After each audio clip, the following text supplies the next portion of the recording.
Setelah dia berbagi segalanya dengan semua orang melalui deteksi spiritualnya, dia mulai bertindak. Saat sosoknya melintas, dia menghilang ke udara. Pada titik ini, dia tidak berdiri di samping Wang Dong'er. Namun, dia sudah berbagi rencananya dengan semua orang. Dia akan menghentikan ketiga bersaudara itu dan mengambil kedua anaknya. Wang Dong'er dengan cepat mengikutinya. Huo Yuhao adalah yang paling penting baginya. Selain itu, kemampuan mereka sangat ditingkatkan ketika mereka bersama. Namun, pada saat itulah serangan beruang jantan tiba. Cakar tajamnya yang berdarah turun dari langit, dan auranya yang menakutkan menyapu semua orang. Bau yang kental dan berdarah itu membuatku mual. Wang Dong'er akan maju, tetapi dia merasakan ancaman mematikan dan tidak punya pilihan selain berhenti. Sayapnya berdenyut, dan ia mundur dengan cepat. Pada titik ini, Huo Yuhao telah menghilang. Bahkan deteksi spiritualnya telah menghilang. Informasi terakhir yang diterima Wang Dong'er darinya adalah tetap di tempat dia membantu sisanya dan tidak mengikutinya. Dia ingin menggunakan metode khusus untuk berurusan dengan tiga bersaudara. Meskipun Huo Yuhao kredibel, Wang Dong'er masih sedikit panik pada saat ini. Namun, serangan beruang jantan itu seperti menari, topan berdarah saat menyapu semua orang. Wang Dong'er juga salah satu targetnya, dan dia tidak bisa melarikan diri. Namun, Huo Yuhao bukan satu-satunya yang telah pindah dari tim. Saat Huo Yuhao pindah, orang lain juga pindah. Saat sosok rampingnya melintas, dia berubah menjadi proyeksi cahaya keemasan yang memudar ke hutan. Dia bergerak ke arah yang sama dengan Huo Yuhao. Itu adalah Wang Qiuer. Cai Meier memimpin tim saat Zhang Lexuan, Han Ruoruo, Wang Dong'er, Li Yongyue, dan Mo Xuan bekerja bersama untuk melawan serangan beruang jantan. Kekuatan beruang Dark Golden Terror Claw meledak. Meskipun Dark Golden Terror Claw Bear yang berumur 10.000 tahun ini hanya tersisa dengan semangatnya, gaya bertarungnya tidak berubah sama sekali. Kekuatan bertarungnya yang mengerikan meletus dan menekan semua orang. Dengan kultivasi Cai Meier, tidak sulit baginya untuk melarikan diri. Namun, dia perlu melindungi murid-muridnya. Ini terutama berlaku untuk siswa seperti Mo Xuan, yang tidak memiliki kekuatan pertempuran nyata. Huo Yuhao tidak peduli tentang pertarungan di sisi lain sekarang. Dia tahu bahwa kedua beruang itu tidak bisa membunuh mereka bersama Din Cai. Apa yang harus dia lakukan sekarang adalah membalikkan keadaan. Hanya dengan cara inilah teman-temannya bisa melarikan diri dari bahaya. Kenapa dia tidak menyeret Wang Dong'er? Itu karena dia tidak percaya diri. Bahkan dengan Wang Dong'er, bisakah dia menantang tiga jiwa Douluo? Dia memutuskan untuk bertindak sendiri karena dia akan sepenuhnya mengabaikan bahaya. Saat dia meledak, mata ketiga terbuka. Pendorong jiwanya dan deteksi spiritual juga dimulai. Pada titik ini, dia mendengar raungan naga nyaring. Itu sangat tak terduga, tetapi dipenuhi amarah. Deteksi spiritual Huo Yuhao meliputi area yang luas. Dia segera memutar kepalanya ke arah raungan. Dia terkejut menemukan bahwa Wang Qiuer juga telah terpisah dari tim. Selanjutnya, targetnya adalah beruang betina. Tidak baik. Meskipun Wang Qiuer telah menunjukkan kemampuan luar biasa, Huo Yuhao tidak percaya bahwa dia bisa bertarung melawan Dark Golden Terror Claw Bear yang berumur 10.000 tahun sendirian. Bahkan Tetua Xuan pernah menyebutkan seberapa kuat Dark Golden Terror Claw Bear yang berumur 10.000 tahun. Pada tingkat 10.000 tahun, itu adalah salah satu yang terbaik di antara binatang buas. Namun, sudah terlambat bagi Huo Yuhao untuk membantu Wang Qiuer pada saat ini. Selain itu, bisakah dia melakukan sesuatu dengan kekuatannya saat ini? Sudah waktunya membuat keputusan. Huo Yuhao menggertakkan giginya, dan laras meriam besar diangkat ke bahunya. Meriam ini berwarna biru gelap, dan ada banyak pola mawar di tubuhnya. Jika Keke ada di sini, dia pasti akan mengenalinya sebagai Cannon Lightning Giant. Namun, meriam Huo Yuhao ditutupi oleh cahaya misterius. Apakah itu ukuran atau jumlah susunan formasi? Meriam Keke tidak dapat dibandingkan dengan yang ini. Ini adalah meriam petir raksasa, tapi itu juga meriam berat kelas 7 yang disebut kemarahan Dewa Petir. Hichaito adalah orang yang mengembangkannya. Sebelum mereka memulai perjalanan ini, Huo Yuhao secara alami memberitahu rekan-rekannya kemana ia akan pergi. Hichaito memberikan Furi Dewa Petirnya kepadanya, dan juga memberinya 3 peluru meriam jiwa yang tidak bergerak. Namun, meriam berat ini berbeda dari yang Hichaito gunakan sebelumnya. Hichaito belum pernah menggunakan meriam jiwa yang stasioner sebelumnya. Meriam kelas 7 yang dimodifikasi ini memiliki kekuatan ofensif terkuat di antara semua alat jiwa yang dimiliki Hichaito. Itu sebabnya dia menyerahkannya ke Huo Yuhao. Baut petir intens dilepaskan, dan Furi Dewa Petir mengungkapkan lapisan dan lapisan lingkaran cahaya ungu kebiruan. Kecepatan Huo Yuhao tidak berkurang saat dia melaju ke depan, tetapi pengisian meriamnya tetap ada. Aspek terkuat dari meriam jiwa stasioner adalah bahwa kekuatannya tidak terletak pada meriam itu sendiri, tetapi meriam-meriam. Menembak meriam tidak menghabiskan banyak kekuatan jiwa. Meskipun harganya mahal, tidak diragukan lagi itu lebih mengerikan daripada meriam jiwa yang ditembakkan murni menggunakan kekuatan jiwa. Huo Yuhao tidak berani menyia-nyiakan kekuatan jiwanya, dan dengan demikian ia memilih meriam ini. Suara gemuruh bergulung keluar, dan Huo Yuhao terbang kembali karena mundur, mengetuk dua pohon besar. Sebuah petir ungu kebiruan melintas di udara sebelum menghilang. Mengapa Huo Yuhao mengisi meriamnya sambil melaju ke depan sebelumnya? Dia terlempar kembali ke tempat yang dia inginkan. Dia mengeksploitasi ledakan kecepatan yang disebabkan oleh serangan balik ini. Dia bahkan tidak repot-repot dengan beruang betina dan Wang Qiuer, yang keduanya di sisi lain. Dia melakukan apapun yang dia butuhkan dengan kemampuan terbaiknya. Huo Yuhao sadar bahwa meriam ini tidak mungkin membunuh beruang betina, tetapi setidaknya bisa menghentikannya, mengingat kekuatan cangkang meriam jiwa stasioner kelas 7. Wang Qiuer kemudian akan diberi waktu untuk melarikan diri. Pada saat yang sama, mengulur beruang betina akan sangat membantu bagi sisinya. Berurusan dengan roh beruang jantan dan mencegah kedua beruang bergabung bersama adalah kunci untuk menyelesaikan masalah. Huo Yuhao maju setelah dia melakukan apa yang perlu dia lakukan. Cahaya dari mata takdirnya bersinar terang, dan lapisan riak terdistorsi mulai muncul di tubuhnya.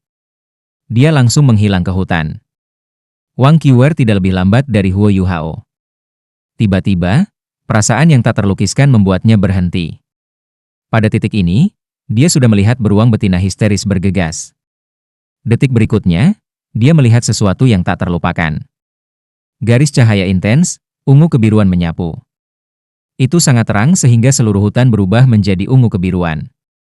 Semua tanaman dan pohon diterangi dengan warna yang sama. Setelah ini, beruang betina ditelan oleh cahaya ungu kebiruan.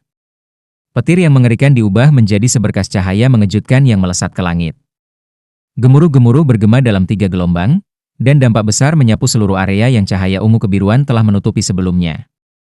Semua tanaman dan pohon berubah menjadi abu oleh dampak mengerikan dan kekuatan destruktif. Wang Qiuer menyilangkan tangannya di depan tubuhnya, dan lapisan cahaya keemasan memancar dari tubuhnya.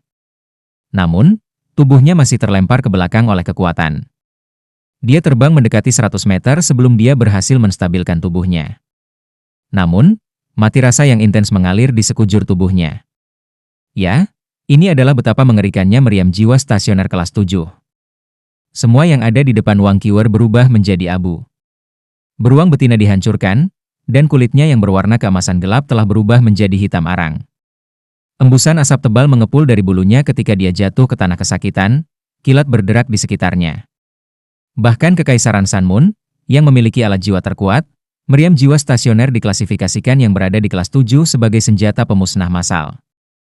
Mereka tidak bisa dijual.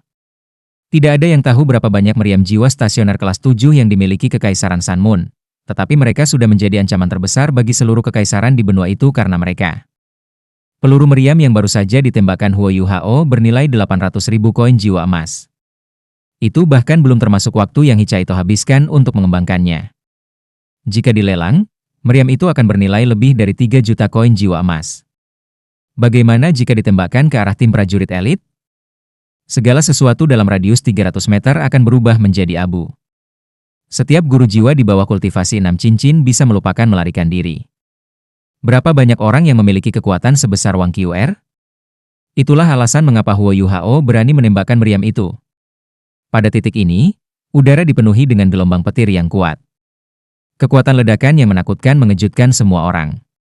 Meskipun gelombang kejut hanya menghasilkan embusan udara ketika mencapai mereka, ledakan tiba-tiba ini mengubah situasi untuk tim Akademi Shrek.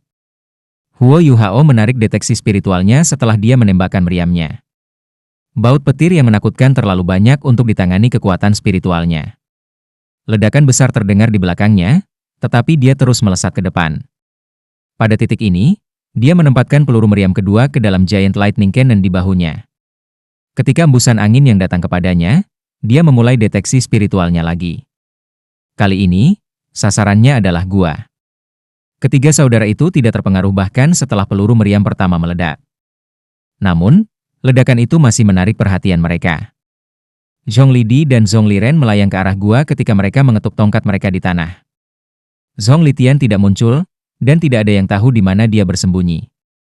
Namun, tidak sulit untuk menebak bahwa dia telah memfokuskan sebagian besar energinya pada semua orang dari Shrek Academy.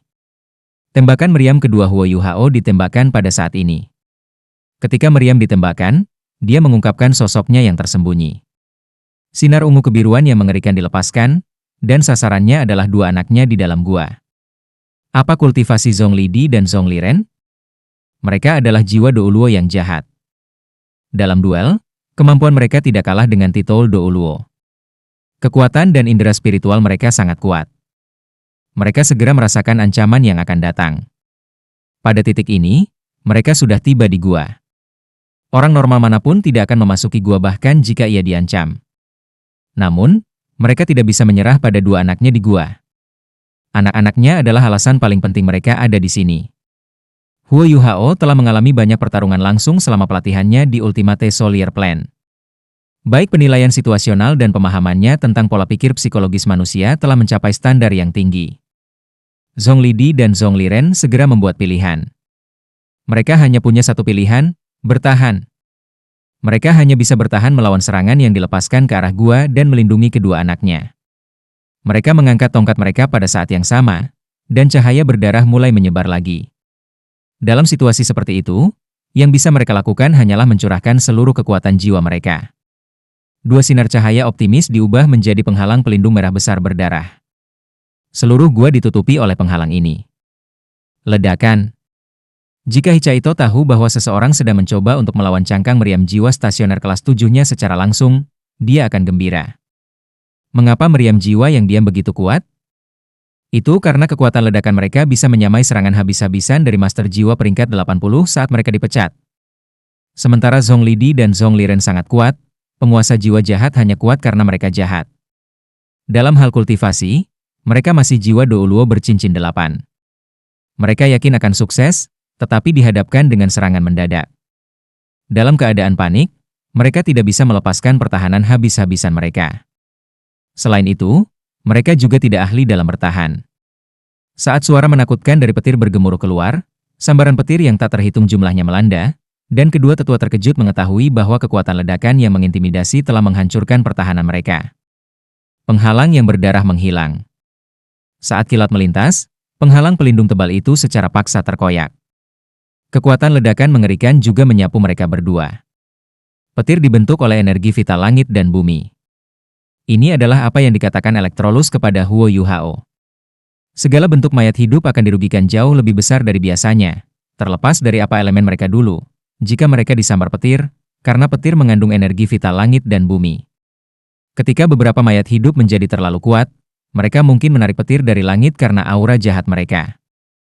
Ini disebut bencana petir. Mengapa Electrolus begitu kuat di dunia aslinya? Salah satu alasan penting adalah bahwa dia adalah ahli nujum jenis cahaya yang belum pernah terjadi sebelumnya. Dia menggunakan tubuhnya sendiri untuk memanggil elemen cahaya dari mayat hidup, sehingga menghilangkan energi jahat dari mereka. Dengan cara ini, mereka tidak akan menarik bencana petir. Huo Yuhao sudah menebak beberapa kemampuan yang dimiliki oleh 3 penguasa roh jahat. Itu pasti sesuatu yang berhubungan dengan memanggil roh-roh binatang buas. Mereka bahkan mampu memanggil roh beruang teror Cloud Dark Golden yang berumur 10.000 tahun. Jika ini bukan kemampuan utama mereka, mereka mungkin bukan Soul Douluo, tapi Titlet Douluo. Itulah sebabnya Huo Yuhao menggunakan Giant Lightning Cannon. Kekuatan petir lebih efektif terhadap dua tuan jiwa jahat ini.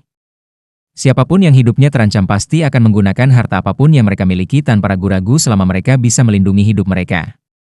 Kedua saudara itu juga bukan pengecualian. Ketika mereka menyadari ada sesuatu yang salah, mereka segera melepaskan semua milik mereka. Sejumlah besar roh berdarah keluar dari tongkat mereka dan melindungi tubuh mereka, menentang kekuatan petir. Pada saat yang sama, mereka juga mengungkapkan martial soul true bodies mereka. Dalam kondisi ini, tubuh Zhongli dan Zhongli Ren mulai berubah bentuk. Sisi keabu-abuan menjadi lebih halus, dan bahkan mata mereka menjadi merah darah. mereka berbalik dan meringkuk menjadi dua ular besar keabu-abuan. Penelitian Shrek Academy terhadap jiwa bela diri sangat maju. Huo Yuhao bisa segera mengenali apa itu jiwa bela diri mereka. Underworld Snake, jiwa bela diri Master Roh Jahat klasik. Itu sudah ada sejak lama, dan merupakan jiwa yang sangat kuat di antara para penguasa jiwa jahat. Selain itu, Huo Yuhao samar-samar bisa mengingat tetua MU menekankan betapa istimewanya ular dunia bawah. Namun, dia tidak punya waktu untuk memikirkannya pada saat ini. Roh-roh binatang itu segera dihancurkan di hadapan kilat. Namun, roh-roh binatang ini muncul lebih bebas dan lega ketika mereka terbunuh. Bahkan kemarahan mereka dihilangkan karena mereka terbunuh. Mereka seperti roh pembalas yang pernah dibersihkan Huo Yuhao sebelumnya. Huo Yuhao tidak bisa diganggu dengan peluru meriam yang tersisa pada saat ini. Dia melepaskan imitasinya dengan peningkatan Eye of Destiny-nya. Setelah kekuatan jiwanya mencapai peringkat 50, semua keterampilan jiwa mata rohnya ditingkatkan. Ini adalah keuntungan terkuatnya dari Skydream Iceworm selama jutaan tahun. Dia tidak menggunakan imitasi untuk waktu yang lama, bukan karena itu tidak cukup kuat, tetapi karena dia menyembunyikannya karena kejutan yang dia bawa setelah ditingkatkan. Dia mencoba yang terbaik untuk tidak menggunakannya. Meniru bukanlah keterampilan jiwa yang ofensif atau defensif. Dibandingkan dengan tiga teknik utama permaisuri salju, Terror Claw Dark Golden, teknik ledakan es, shock spiritual, dan keterampilan jiwa yang kuat lainnya, rasanya tidak terlalu menarik. Bahkan mitra Huo Yuhao tidak benar-benar memperhatikan keterampilan jiwa ini. Namun, itu telah menjadi keterampilan jiwa yang sangat kuat setelah berevolusi. Satu-satunya kelemahan adalah bahwa lawan-lawannya mungkin siap jika dia terus menggunakannya. Karena semakin kuat, Huo Yuhao bisa memperluas penggunaannya ke wilayah yang lebih besar. Saat ini, wilayah yang bisa diliputnya berdiameter sekitar 10 meter. Pada saat yang sama, ia juga memiliki bentuk khusus dari keterampilan jiwa ini yang memungkinkannya untuk melakukan asimilasi terus-menerus. Untuk membuatnya lebih tepat, itu memungkinkannya untuk berasimilasi ke lingkungan seperti bunglon. Asimilasi lingkungan menjadi lebih dan lebih efektif ketika suatu lingkungan menjadi lebih kompleks dan penuh warna. Huo Yuhao tidak bisa menyembunyikan dirinya, tetapi dia bisa membuatnya tampak seolah-olah disembunyikan saat dia meniru lingkungannya. Namun, ia masih bisa ditemukan melalui pengamatan yang cermat atau terdeteksi melalui kekuatan spiritual. Kemampuannya untuk berasimilasi ke lingkungan secara langsung berkaitan dengan kekuatan jiwanya. Saat Eye of Destiny-nya diaktifkan, tiruannya telah memasuki kondisi terkuatnya. Jadi, dia tampak menghilang lebih awal. Jika Huo Yuhao tetap diam, tidak mungkin melihatnya dengan mata telanjang. Namun, gerakan apapun akan menyebabkan perubahan pola warna di udara, yang akan dapat dideteksi jika ada yang cukup tajam. Faktanya, Huo Yuhao tidak tahu seberapa jauh tiruannya bisa berkembang. Itu terkait erat dengan Skydream Iceworm. Imitasi bukanlah keterampilan jiwa yang sangat kuat bahkan di dunia binatang buas, atau spesies Iceworm tidak akan begitu lemah. Bagaimanapun, itu hanya memproyeksikan ilusi. Tidak ada sisi ofensif untuk itu. Selain itu, wilayah yang dicakup juga terbatas. Ketika Skydream Iceworm memungkinkan Huo Yuhao untuk memilih imitasi sebagai keterampilan jiwa keduanya, ada alasan di balik keputusannya. Bahkan keterampilan jiwa yang lemah bisa menjadi kuat melalui kultivasi tanpa henti. Huo Yuhao tidak bisa mengolah keterampilan jiwa ini secara langsung. Namun, ia memiliki kultivasi spiritual Skydream Iceworm. Seiring kultivasi spiritual Skydream terus melebur bersamanya, itu juga berarti bahwa imitasi sedang diolah, membuatnya semakin kuat dan kuat. Zhongli Di dan Zhongli Ren sangat kesakitan karena mereka disambar oleh ledakan kilat meriam.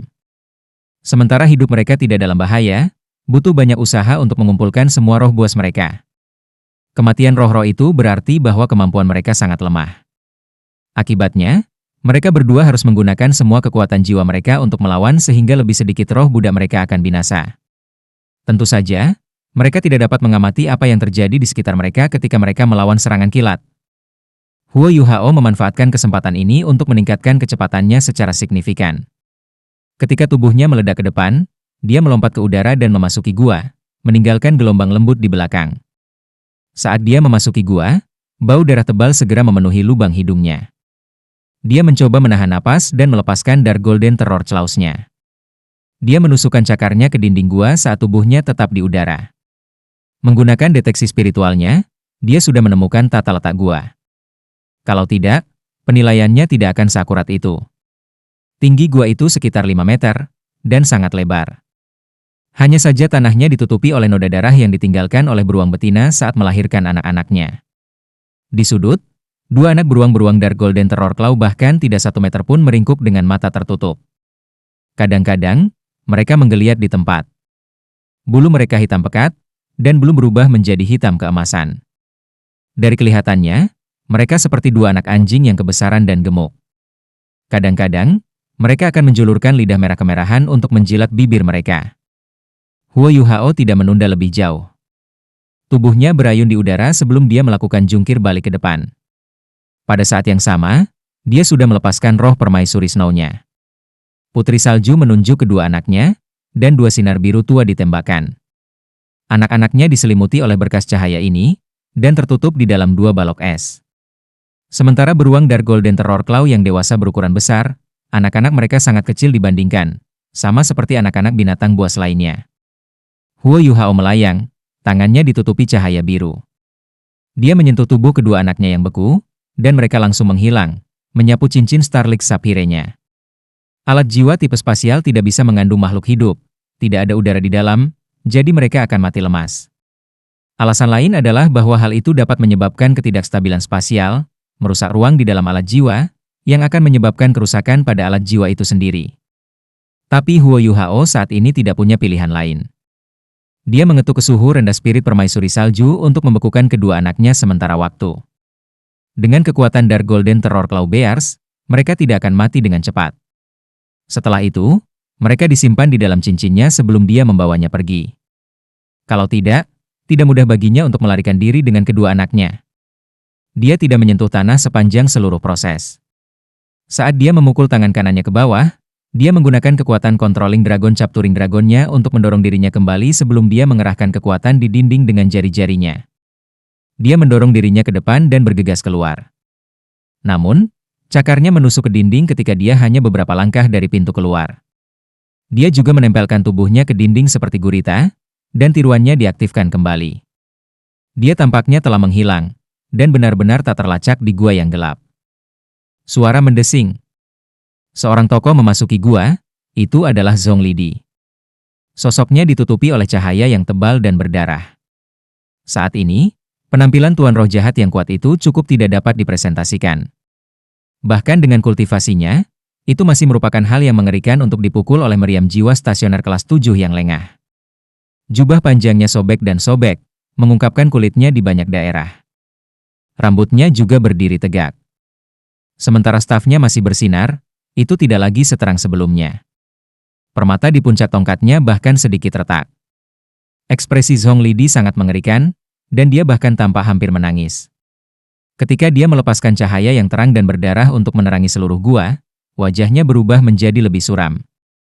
Liren, seseorang telah mengalahkan kita untuk itu. Bajingan! Zhong Lidi berteriak dengan marah. Sosoknya melintas ketika dia bergegas keluar dari gua. Jiwa Douluo berdering 8 dapat terbang sementara. Suara Zhong Liren berbunyi, kerang meriam itu sebelumnya pasti setidaknya kelas 7. Jangan bilang bahwa ada orang kekaisaran Sanmun di sini. Mereka tidak bisa hilang. Beruang betina bahkan menjaga gua tadi.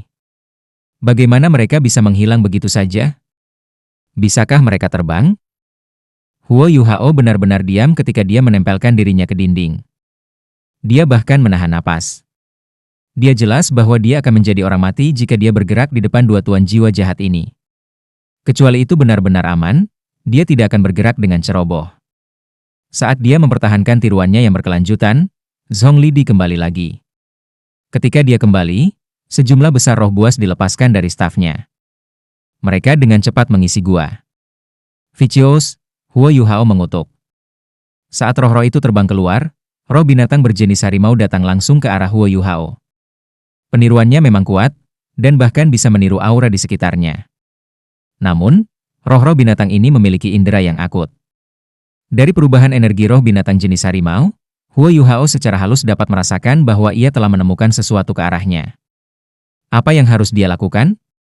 Dia punya dua pilihan sekarang, bertaruh pada keberuntungannya bahwa roh binatang tidak akan menemukannya, atau bertindak tegas dan mengambil inisiatif untuk melarikan diri dari gua.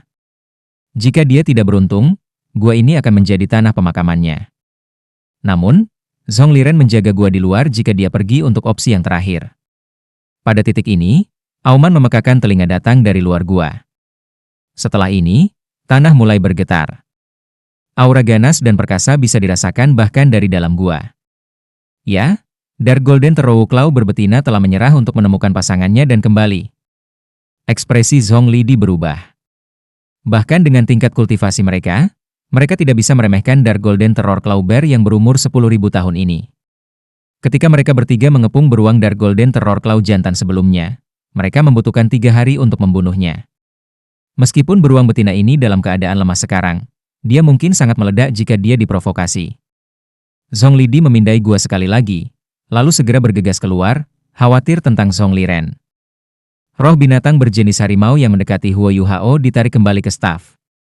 Huo Yuhao cerdas. Ketika dia mendengar beruang betina meraung, dia melepaskan rencananya untuk melarikan diri. Dia menuai hasil dari kesabarannya, Zhong Lidi akhirnya pergi. Namun, dia juga tidak bisa melarikan diri. Pertarungan di luar sudah dimulai. Bentrokan kekuatan jiwa menyebabkan tanah bergetar di tengah booming yang memekakan telinga. Gelombang kejut intens menghantam gua dan menyebabkan gema terdengar di dalamnya. Meskipun Huo Yuhao tidak bisa melihat dengan matanya, dia masih memiliki deteksi spiritual.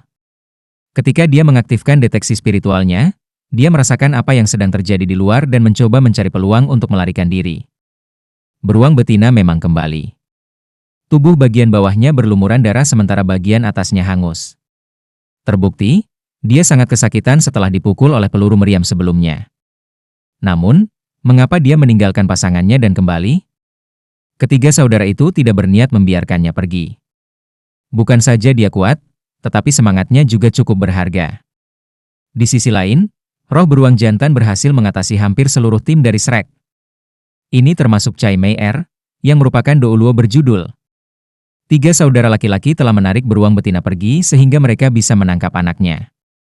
Namun, mereka tidak menyangka akan gagal.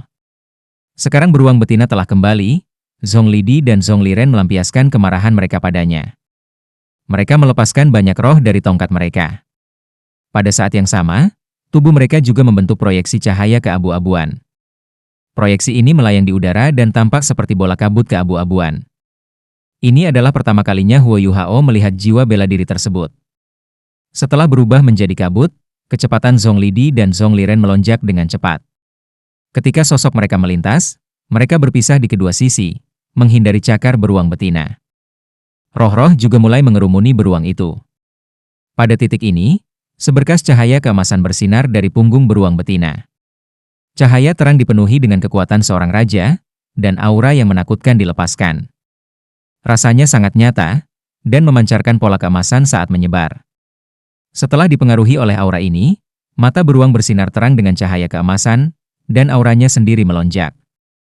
Roh-roh yang mengerumuninya mulai bubar ketika mereka mengeluarkan teriakan menyedihkan. Meskipun mereka tidak sepenuhnya dihancurkan, kekuatan mereka sangat melemah. Apa ini? Teriak Zhong Liren, otot-otot wajahnya sangat terdistorsi karena amarahnya. Tidak diragukan lagi, kekuatan yang telah menyebar roh tidak datang dari beruang betina. Tapi karena itu telah datang, kekuatan beruang teror Claw Dark Golden pasti akan meningkat pesat. Lebih penting lagi, ketiga bersaudara ini telah kehilangan banyak semangat mereka hari ini. Mereka sangat marah. Sosok emas membalik ke punggung beruang dan berdiri di pundaknya yang lebar. Ketika Huo Yuhao menggunakan deteksi spiritualnya untuk merasakan kehadiran orang ini, dia sangat terkejut sehingga dia hampir menggumamkan suara. Orang itu adalah Wang Qiuer, memegang tombak naga emas.